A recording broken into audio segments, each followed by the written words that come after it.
والسلام على قاسم العلوم والحكم وعلى آله وصحبه سادات الغرب والعجم أما بعد فأعوذ بالله من الشيطان الرجيم بسم الله الرحمن الرحيم قال الله تبارك وتعالى في كلام المجيد وفرقانه الحميد ومبشرا برسول يأتي من بعد اسمه أحمد صدق الله مولانا العظيم وصدق رسوله النبي الكريم الأمين د محبوب دیدن د پارا ز محشر ته خوشالېږم چې دلبر پکې لیدی شي دا محشر اختر زما دی ہزار ہزار عالم درس تا کہ ہر آن محبوبہ ہزار ہزار عالم درس تا کہ ہر آن محبوبہ لگے لگے کڑم شنصیب میں دا ایمان محبوبہ اور دا کائنات جملہ ذرے کمی روحن کڑی رب پا ہر نفس قسم پر رب تانو قربان محبوبہ ازل نتر ابد ہر دم درب دا علم پشمار ویدی تکرار پڑیر تعظیم دا حق بیان محبوبہ قال اللہ تبارک و تعالی فی شان نبینا مخبرا و آمرا ان اللہ و ملائکتہ یصلون علی النبی یا ایہا الذین آمنوا صلوا علیہ وسلموا تسلیما شوق محبت سے اللہم صلی علی سیدنا و مولانا محمد عدد ما فی علم اللہ صلاة دائمتا بدوام ملک اللہ اللهم صل على محمد طب القلوب ودوائها وعافية الأبدان وشفائها ونور الأبصار وضيائها وقوت الأرواح وغذائها وعلى آله وصحبه وسلم صلاة وسلاما عليك يا سيدي يا رسول الله وعلى آلك وأصحابك يا سيدي يا رحمة للعالمين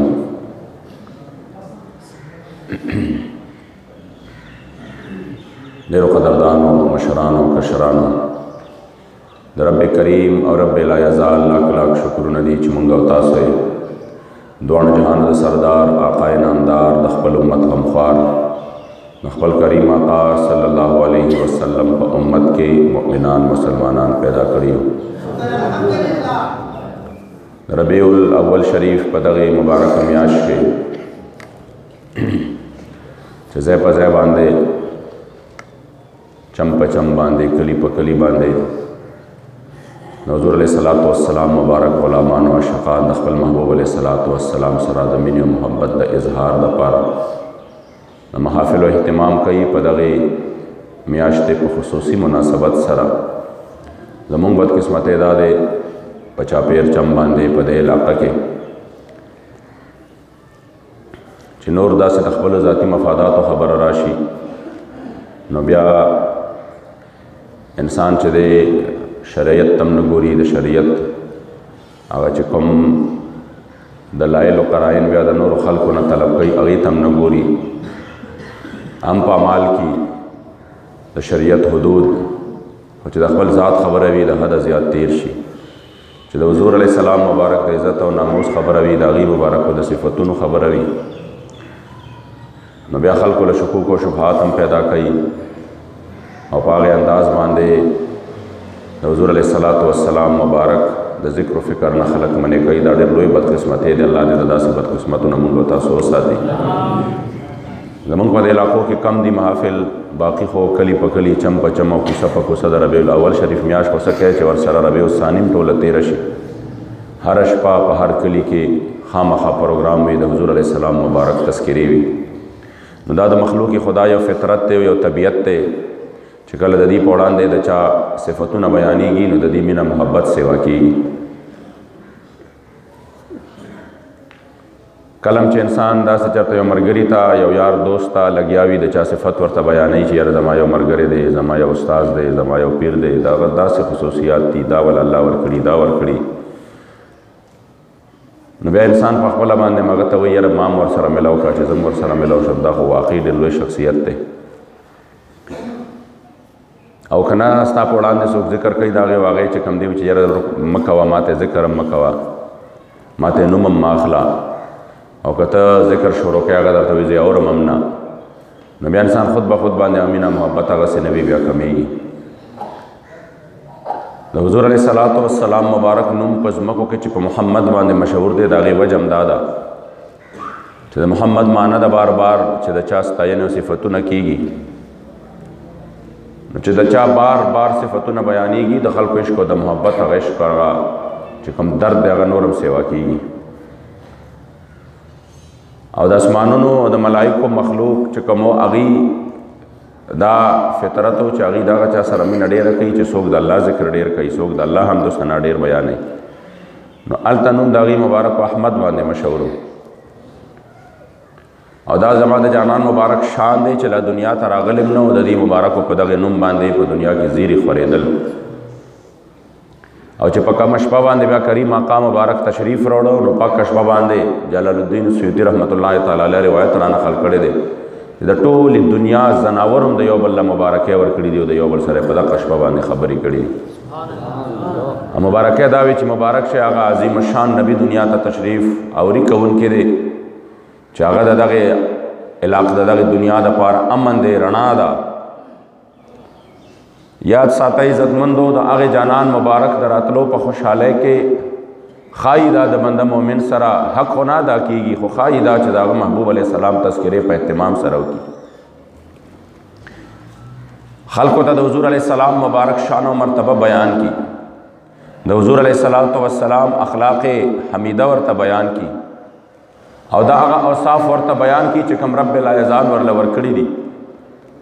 او په هغې باندې موصوف ګرځولی دی. په دې باندې په دنیا کې امن هم راځي، راحت او خوشحالي هم راځي، زړونو ته آرام او سکون هم ملاویږي. د دغې آیات کریمه په تفسیر کې چې الا بذکر الله تطمئن القلوب، حضرت سیدنا عبدالله ابن عباس رضی الله تعالی عنہ شاگرد دی، تابعی دی او ډېر مشهور شاگرد دی حضرت امام مجاهد رحمت الله تعالی علیه. مبارک فرمائی بذکر محمد و اصحابہ، اللہ جل جلالہ فرمائی چې زما په ذکر باندې زړونو ته آرام ملاویږي، اطمینان ملاویږي، خوشحالي ملاویږي. مبارک فرمائی د دې ذکر نه مراد څه دی؟ ذکر د مدینه منورې د جانان دی او ذکر د هغې مبارکو د غلامانو د صحابو دی چې دا کېږي زړونو ته آرام ملاویږي، زړونو ته اطمینان ملاویږي، زړونو ته خوشحالي ملاویږي. ځکه خو د حضور صحابه او د حضور علیه السلام یو لمحه مونږ او تاسو ته را نقل کړې ده. دور داسې دور شو، د میډیا دور شو، انسان تقریر کوي هغه ته کیمرې لګېدلې وي، هغه لایو چلیږي، په لکونو خلک ګوري په یو ټایم کې، په ټوله دنیا کې خلک کتی شي، ناسته مجمع کې په زرګونو خلک وي، خو که ته تپوس وکړې د چا نه چې یاره ده چې دا خبره کوله د ده په دې ټایم کې انداز څنګه و، په دې ټایم کې انداز څنګه و، لاس یې چرته و، د مخ کم طرف ته و، څوک به دا بیان نه کړي. خلک به وایي چې بس بیان هم واورېده، دومره راته یاد نه دي چې څه چلو. مگر د حضور علیه السلام مبارک صحابه دام را نقل کړي دي چې کریم آقا مبارک چې په دې وخت کې دا خبره کوله د حضور علیه السلام د مخ مبارک تاثرات څنګه و. آیا د جمال د حضور علیه السلام مبارک د جلال هغه حالت چې و هغه غالب و، دغه وخت کې حضور علیه السلام مبارک رنگ مبارک څنګه و؟ حضور علیه السلام مبارک باندې خوشحالي غالبه وه که حزن غم او خفګان غالب و؟ که حضور علیه السلام مبارک نارمل حالت کې و که جانان مبارک غصه یعنی جلال کې و؟ دا هم صحابه کرامو را نقل کړي دي. دا نن چې مونږ او تاسو احادیث بیانوو دا څه دي؟ خو د حضور علیه السلام مبارک هغه یو ادا ده، یو خبره ده چې مونږ او تاسو ته صحابه کرامو را نقل کړې ده. صحابه فرمایي حضور به چې خوشحاله شو، اذا سر استنار وجهه، کله به چې کریم آقا مبارک خوشحاله شو مخ مبارک به په پړقېدو شو، د حضور مخ اسم روخانه و چې خوشحاله به شو کریم آقا مخ مبارک به نورم روخانه شو، په پړقېدو به شو او یو داسې ماحول به جوړ شو کان الشمس تجری فی وجهی، تا به وی نن دا نور راغلی دی د حضور علیه السلام په دغې اننګو مبارکو کې ځلیږي. دا د محبوب علیه السلام هغه یو ادا مونږ ته صحابه کرامو را نقل کړې ده. صحابه دا هم را نقل کړي دي وی چې زه رالمه حضور علیه السلام مبارک په مسجد نبوي کې د 14مې شپې د سپوږمۍ چې په خپل آفتاب کې پړقېده، د 14مې شپې سپوږمۍ وه او ما چې وکتل په یمني څادر کې چې په هغې کې سره چې کوم دی څه تارونه حضور علیہ الصلوۃ والسلام مبارک د ځان نه تو کړو او کریم آقا مبارک د مسجد نبوي په صحن کې آرام فرماو وی زه چې رالما صحابي رسول دی مینه دا محبت دی و یو طرف ته د سپوږمۍ هغه ښکلې یخه رڼا وه د 14مې شپې سپوږمۍ وه هر یو شی چې کوم دی دا په خپل خپل انداز باندې په نرمه نرمه رڼا کې په نظر باندې راته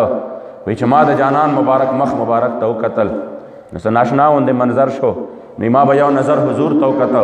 او بیا به مې یو نظر سپوږمۍ ته وکته ما به وی چې نن د چا مخ زیات پړقېږي نو صحابه دي دروغ نه وایي مبالغې نه کوي قسم خوري فله عندي احسن من القمر ما چې زما جانان مبارک ته وکتل د محبوب علیه السلام والضحا رخسار چې و دا د 14مې شپې د سپوږمۍ نه هم ډېر زیات پړقېده ځکه عاشق صادق فرمایي یا رسول الله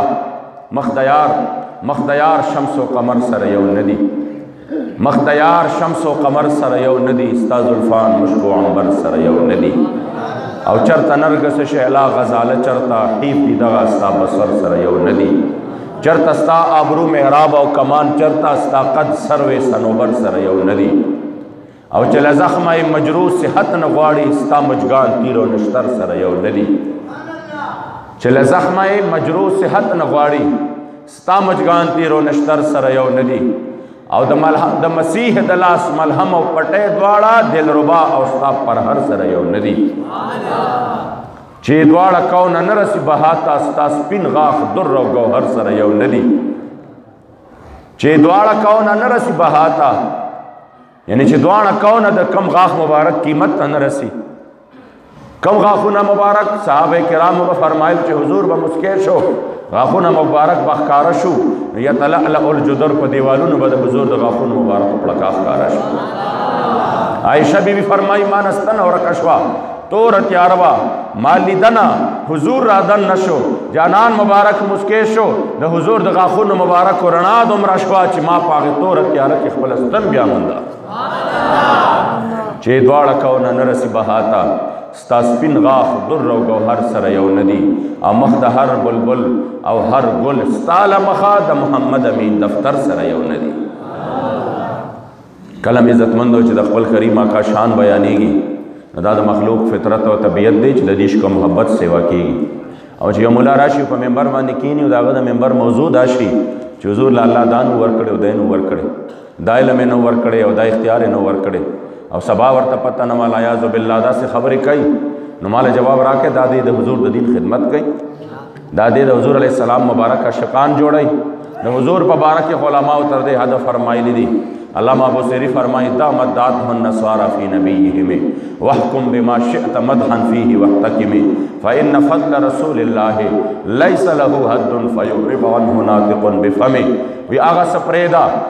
چې نصاراو به د خپل نبی کې وي بارک کې وي الله ورته موایا او د الله زوی ورته موایا چې هغې به ورته وي ځکه د الله بنده دی حضور علیه الصلاة والسلام نه ورته الله ویلی شي نه ورته د الله زوی ویلی شي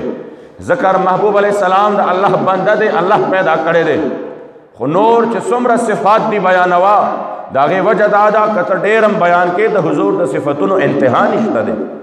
چه دا چا دا صفتونو انتہاوی انسان بے داغے نزیات ہوئی انسان بور پسے داغے نمخ کی لارشی نو دا حضور خود صفتونو انتہا نشتا ذکر امام علیہ سنت فرمائی تیرے تو وصف ہے بتناہی سے ہے بری حیران ہوں میرے شاہ میں کیا کیا کہوں تجھے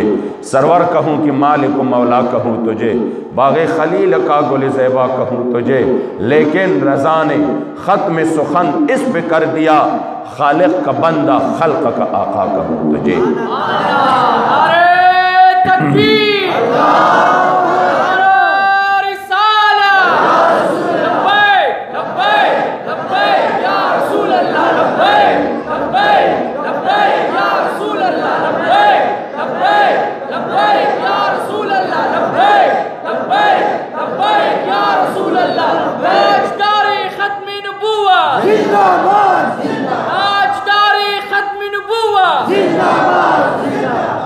ذکر عزت مندو کریم آقا مبارک شان دادے یو انسان چې د چا اوصاف بیانین یو حد داسې راشي چې هغې باندې ختم شي یو سړی ډېر هم سخي دی او چې سړی سخاوت بیانې څه به وي د ورځې څومره سخا کوي یو حد خو به وي که نه چې دومره سخا کوي د دې نه زیاته نه کوي یو سړی ډېر لوی عالم دی، دومره ورته حدیث یاد دي، دومره ورته دا یاد دي، څومره ورته یاد دي، یو انتها به وي، که ډېر لوی هم دی، که ډېر عالم هم دی، یو انتها به وي چې د دې نه زیات نه دی. امام اهل سنت فرمایي یا رسول الله چې د حد پورې انسان لاړ شو د هغې نه مخکې نشي تللی، دا هم عیب دی. دا هم څه دی؟ عیب دي، صفتونه دي، اوصاف دي، خو د هغې نه مخکې نور تګ نشته. نو یا رسول الله ته خو الله د دې نه پاک پیدا کړی، ستاسو مبارک خو د اوصافو څه حد نشته، انتها نشته چې چا څومره بیان کړي دي، نو هغه د خپل عقل، د خپل علم، د خپل فهم مطابق بیان کړي دي. خو حقیقت دا دی چې حضور علیه السلام د هر صاحب علم د علم نه بالاتر دی، د هر صاحب فهم د فهم نه بالاتر دی. حضور علیه السلام مبارک عائشہ بی فرمایي چې الله جل جلاله د دې مبارک او اخلاق کریمانه ګوري، قرآن وګوره، قرآن را واخله، کان خلقه القرآن. څنګه چې موږ د قرآن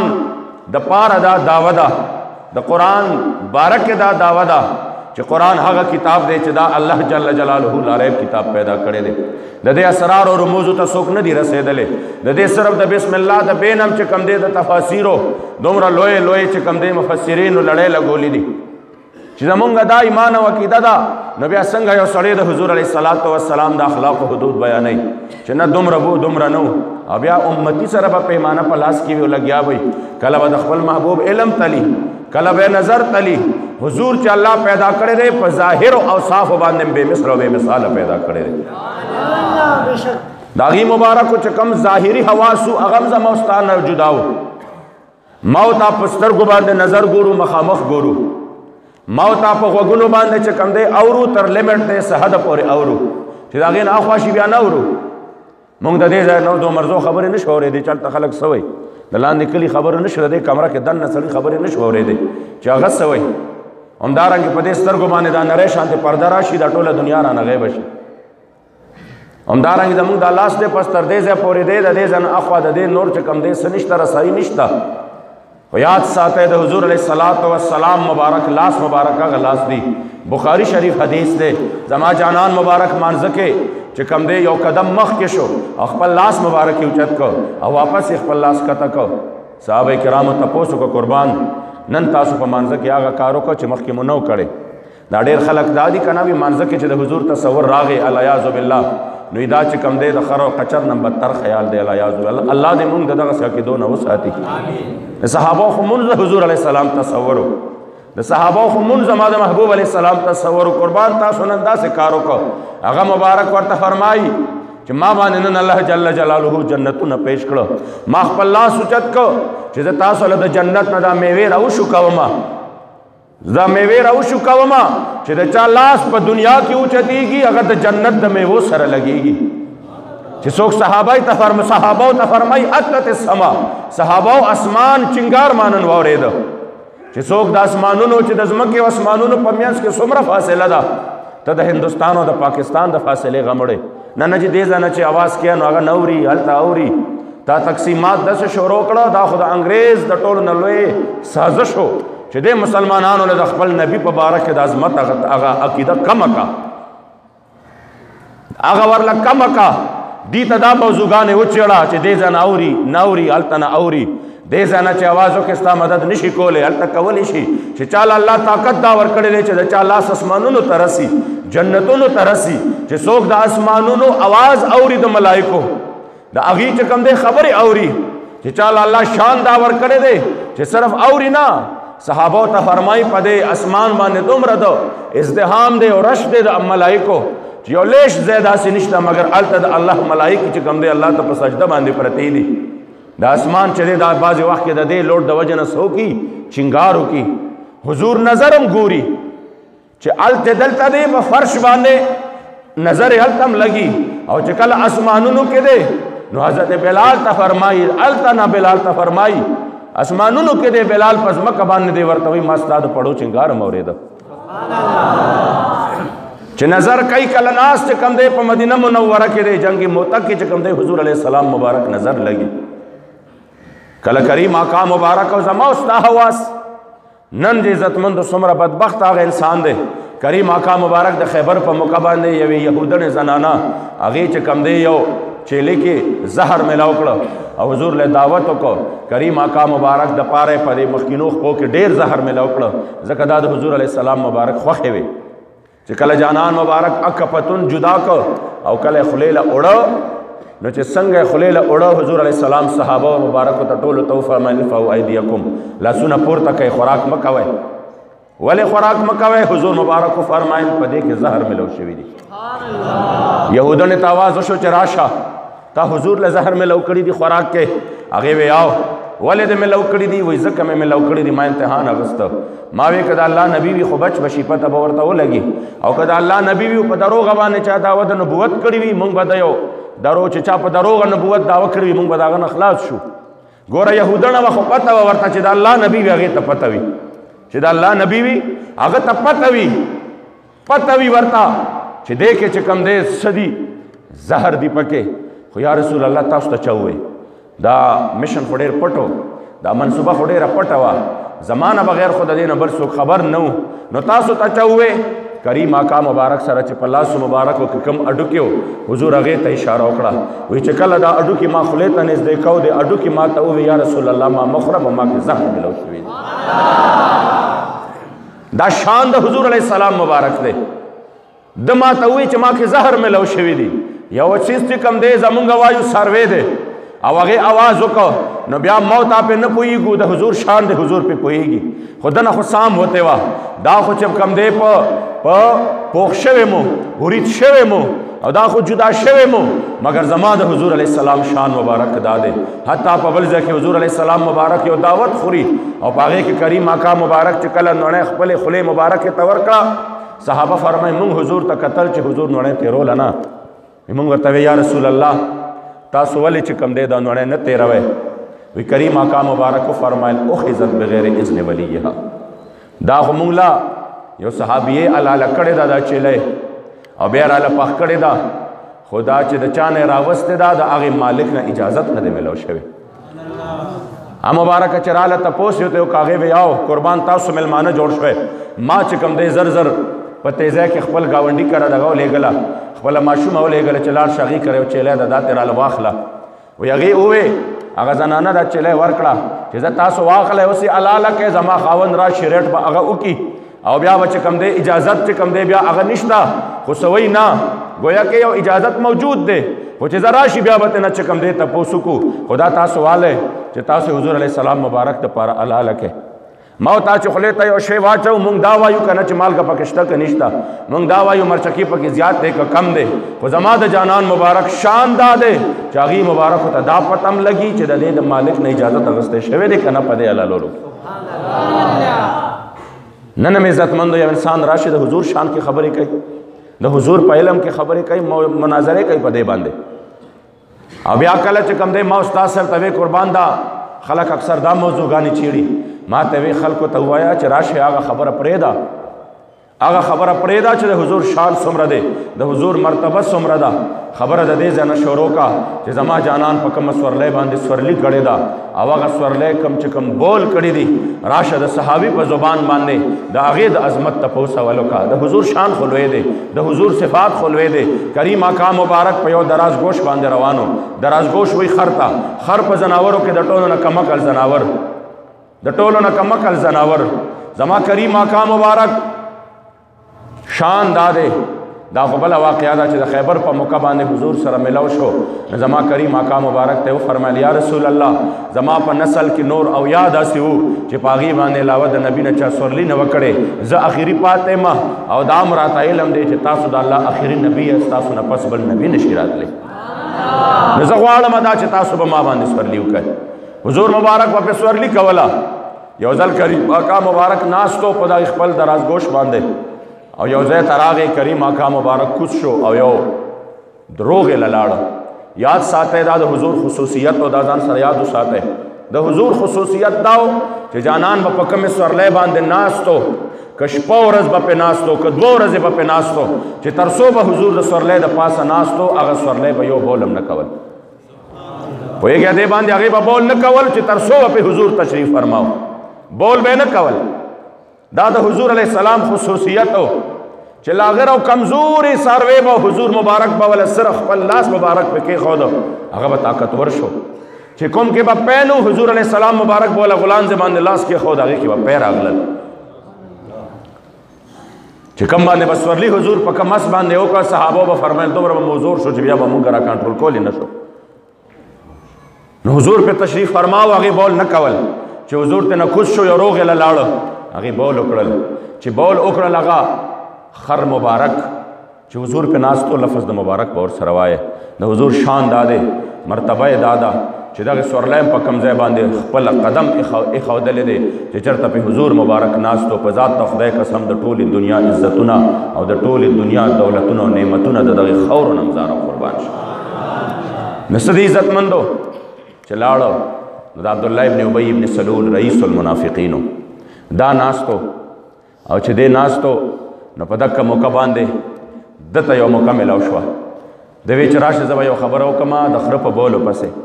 نو څه چل به مو نه شي صحابي ناست دی د حضور په مخ کې د حضور په شان کې خبره نشم کولی ولې صحابه دي سر رانه قلمئ د حضور صفاتو کې خبره نشم کولی صحابه دي سر رانه قلمئ صحابه خدای حساب کتاب د پلار سره هم کو د رور سره هم کو د رشتہ دارو سره هم کو د یارانو دوستانو سره هم کو افسوس دا دی مونږ د پاټو سره هم نشو کولی مونږ د قایدینو سره هم نشو کولی مونږ د خپل برادرۍ او د خپل خپلولۍ پکې منځ کې راولو 13 کال په دې ورځو کې تاسو ته به یاد شي 13 کال په دې ورځو کې د حضور په عزت حمله شوې وه د حضور په ناموس حمله شوې وه یوې ښځې ښکاره حضور ته کنځلې کړې وې او د هغې اعتراف یې جرم کړی و دوو عدالتونو هغه مجرمه ثابته کړې وه نو مغرب په دباو باندې هغه رها شوه تحریک لبیک یا رسول الله میدان ته راووته هغې وې موږ هر څه برداشت کولی شو د حضور په عزت حمله نشو برداشت کولی لہذا د دې خلاف موږ چې کم دی څه کوو برپور احتجاج کوو دا ښځه به نه حواله کېږي مغرب ته به نه حواله کېږي دا ښځه به چې کم دی څه نه کېږي دا ښځه به رها کېږي نه او عدالت ته چې کوم دی ریویو پټیشن وکړي او بیا د شرعي عدالت ته د دې فیصله یوسي بیا د په هغې کې علما مفتیان کېنئ ملک ټول جام شو ملک ټول بند شو په ړومبني ځل باندې د ګېډې دپاره نه راوتې په ړومبني ځل باندې د ټیکسونو خلاف نه راوتې د بجلۍ خلاف نه راوتې همدارنګې د نور نظام خلاف نه راوتې مونږ وی خیر دی بجلی ګرانه کې بیا هم گزاره به وشي خیر دی ټماټر پیاز ګران کې بیا هم گزاره به وشي خیر دی بجلی که نشته او شیډنګ دی گزاره بیا هم کیږي لارې کوڅې هم صحیح نه دي بیا هم گزاره کیږي خو خبردار که زما د کریم آقا مبارک د عزت او د ناموس خلاف تاسو اقدام وکړو او زما د کریم آقا روح مبارک ته مو تکلیف ورسو او حضور ناراضه شو او موږ نه مخ واړو بیا زموږ یوه چاره هم نشته بیا دنیا هم غرقه ده بیا آخرت هم غرق دی بیا به په قبر کې څه کوو موږ هر څه برداشت کیږي دا خبره نه برداشت کیږي حکومت وقت په خپل ظلم و جبر باندې راغی حکومت وقت خپل ظلم وکړو خپل جبر یې وکړو او ظاهره خبره د حکومت دی طاقت یې ورسره او نه موږ داسې کولی شو ټولې دنیا به رانه باغیان جوړ کړي وو چې موږ ټوپکې راغستې وې چې موږ ویلې وې چې هله داسې کوو ټولې دنیا به باغیان دي د خپلو خلکو خلاف راووتل خو چې زموږ کم وس طاقت و موږ هر څه برداشت کوو دا نشو برداشت کولی حکومت وقت دوکه وکړه ټول ریاست دوکه وکړه موږ سره وعده وکړه مونږ سره وعده وکړه او بیا چې کوم دی وویل چې آو چې دا تاسو څنګه وایه داسې به کوو بیا څو ورځې پس وعده خلافي وکړه او کریک ډاون یې شروع کړ دا ورځې دي تاسو ته به یادې وي همدا ورځې وې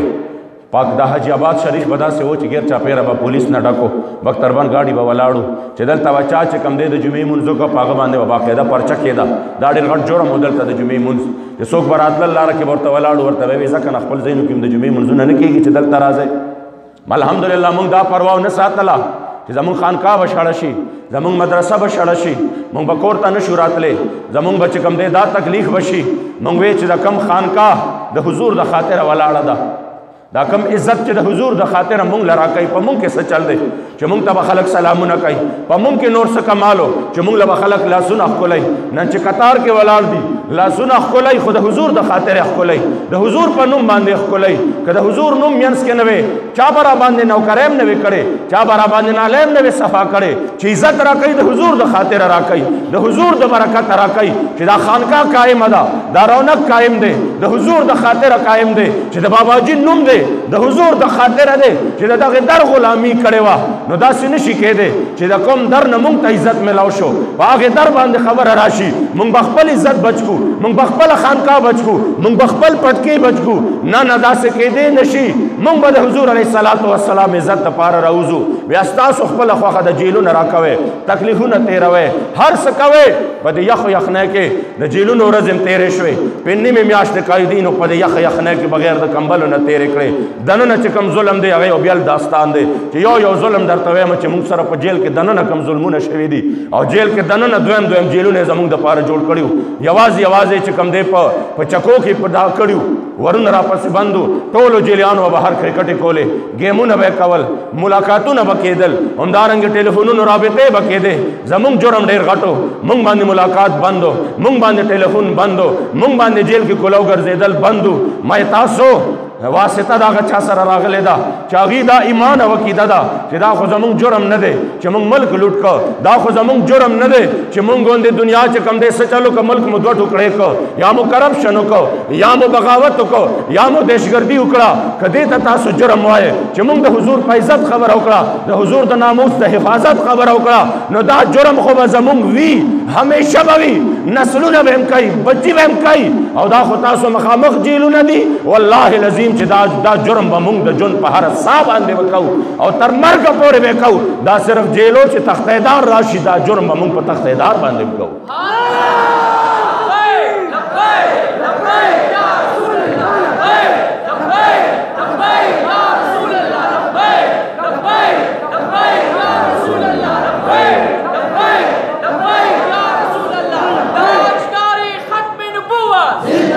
افسوس په دې کومه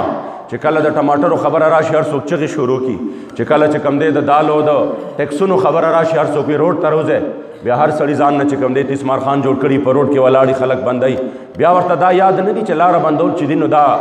شریعت کې نشته هغه وخت کې بیا شریعت ورته را یاد شي یاره شریعت خو وایي چې لارې به نه بندوئ شریعت خو وایي چې دا به کوئ خو چې د خپلې ګېډې خبره راشي هلکه سبال او مرزو بازار کې څه دې راوځئ نو هم د ګېډې دپاره راوځئ چې زما د حضور د عزت خبره وه همونږ درته جولی غوړولې چې دا د پاټۍ خبره نه ده دا د حضور د غیرت خبره ده د حضور د ناموس خبره ده دا د هر امتي حق دی دا د هر غلام حق دی چې څوک د حضور د دربار ځان غلام ګڼي د هغه حق دی چې د دې فیصلې خلاف ودرېږي مګر هغې ته پته وه چې دغه موټي خلک دي 40,000 علما او صلحا د دغې چوړۍ ښځې دپاره ګیر شو جیلونو کې هغې ذلیل او رسوا شو او هغې چې کوم دی دن نه ورسره ظلمونه وکړل خو الحمدلله د حضور د خاطره د حضور د ناموس چرته چې کوم دی دې ځای ته پولیس په بل نظر باندې نه دی راغلی چرته چې کوم دی پولیس زموږ کورونو ته نه دي داخل شوی ما به دې ټولو یارانو دوستانو ته وې ساداتو پکې ساداتو کره به دننه چې کوم دی یو شانتې به څه الله ورننوځه الله تعالی شی کوه ما به تاسو د حضور نصیحه خو په دې باندې فخر وکړئ چې تاسو دا پولیس چې راځي دا په بل څه وجه نه راځي د خپل نیکه په غیرت باندې په تاسو باندې راځي د خپل نیکه د غیرت دپاره ولاړ یې د خپل جانان د غیرت دپاره هېڅ خبره نه ده افسوس دا د قوم هغسې رابیدار نه شو نو ما وی بدبختو ګزاره به د هر څه نه بغیر مشي دا څو ورځې یو شان په سوشل میډیا ټماټر داسې او ټماټر داسې بیا هم خلک خوري بیا هم خلک اخلي که ډېر هم ګران شي پوهېږئ پې مګر که حضور رانه مخ واړو قسم په ذات د خدای چې بیا تباهي ده بس بیا خو خبره ختمه ده چې په ځان غیرت درته په خېټه درته په ما باندې نه درته ما ستا دپاره جړاګانې کړي دي ما ستا دپاره عینینو نرګسیانو نه اوښکې توی کړي دي په تاله دا غیرت نه درته عزتمندو نن کېږي هغه څه خو موږ وایو دا د ملیانو مسله ده خو چې کله صحابه رسول ولاړو آخري خبره کوم خبره ختمه نو وی فرمایل هغه داسې دا عبدالله ابن ابی ابن سلول رئیس المنافقین چې دغې بولو ته وکتل د خر مبارک نو څه چلی وکړه داسې دا خپل صادر چې کوم دی دی د سپېږمو له یوړه او سپېږمې ترشې کړې وی والله لقد آذاني نتن حمارک ما ته دې بدبویه تکلیف راورسو چې دا کم خور چې دا کم بول وکړه د خر دې ما ته تکلیف راورسو عبدالله ابن رواحه ولاړو د حضور صحابي ولاړو وی فرمایل داسې دا خپل انسان باندې چې کله خوشبویي ولګي خوشبویي او هغه د دماغ په معطر شي د هغه انداز څنګه شي په دغه انداز باندې وی بدبخته تا ته څه پته ده تا ته څه پته ده زما حضور په تشریف فرماو حق هر مبارک بول کړي دي والله لبول حمار رسول الله اطيب من المسك قسم په ذات د خدای چې زما جانان په کوم خر مبارک باندې تشریف اوري کړی دا او حضور په ناس دی والله د هغې بول چې دی دا په کائناتو کې د مشکو د عنبرو نه زیاته خوشبویي لري چې د در سپو ته د کم ګوري دلبره خدای مې مکړه سه شان بې ادبه او ستا د در خس چې په ګل د جنت ورکړم خدای مې مکړه دومره بې مناسبه د محمد امین غمجن زړه دا صدا کړي دلربا ستا په شان نشته څوک ځای عزتمندو 18 تاریخ باندې سبا نه بل ورځ باندې اتوار په ورځ باندې به انشاءالله دغه عظیم شخصیت چې چا په دغه تیر په دغه یخنو کې په نیمې میاشتې د حضور د عزت لپاره تیرې کړې نن هم په نره په میدان کې ولاړ دی په خپو باندې معذور دی خو ټول عالم ته د حضور د عشق او د وفا او د ننګ ناموس او د غیرت چلو خو اق عظیم هستی زمونږ استاسو خوش قسمتی ده چې استاد العلماء امیر المجاهدین شیخ التفسیر والحدیث حضرت بابا جی خادم حسین رضوی دامت برکاتهم ان شاء الله تعالی په خبر ته تشریف راوړي والله تاسو دغه ولی کامل چهره ته صرف وګورئ د نس دینا چې تاسو د زړه دنیا بدل نشو بیا ماته وایا چې ته دلته کې په منبر د پاسه دروغ وای الله داس یو کامل ولی کامل توجه دی اخوات کامل ولی د الله جل جلاله او ولایت نور څه وای